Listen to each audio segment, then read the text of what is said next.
এত কিছুর পরেও কেন একজন ধনী বাবা তার মেয়েকে গরিব ছেলের সাথে বিয়ে দিলেন?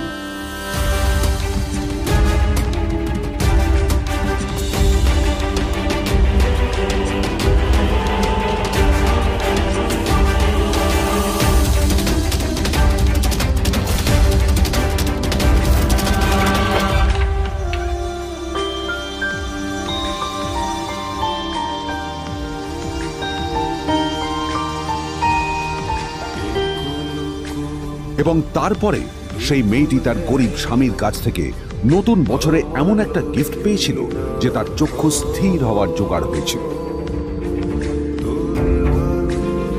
আর ওর স্বামী সম্পর্কে সত্যিটা জানার পর তো ও প্রায় অজ্ঞান হয়ে গিয়েছিল।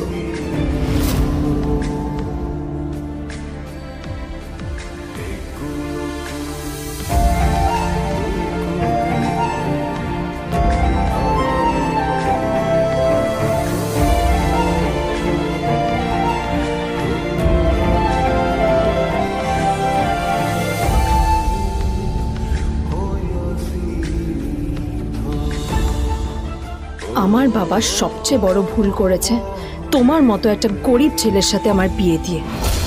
আমার সব বন্ধুদের স্বামীরা ওদের কত দামি দামি গিফট দেয়, আর তুমি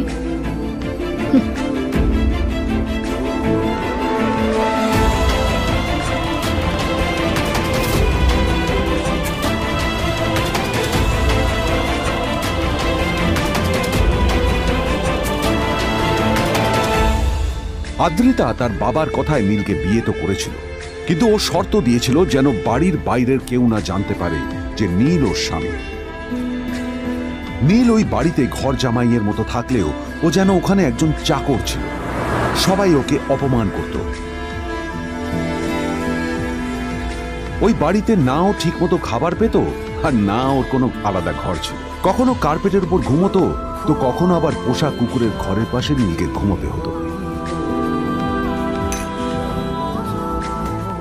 হাত খরচ মেটাতে ও এক জায়গায় ওয়েটারের কাজও করত। আদ্রিতা তার বন্ধুদের বলেছিল যে আদ্রিতা বিদেশে বিয়ে করেছে আর তার স্বামী লন্ডনের একজন খুব বড় বিজনেসম্যান। কিন্তু যখন আদ্রিতার বন্ধুরা ওকে ওদের স্বামীদের দেওয়া দামি দামি গিফটগুলো দেখাতো, তখন লজ্জায় ওর ভিতরটা পুড়ে ছাই হয়ে যেত।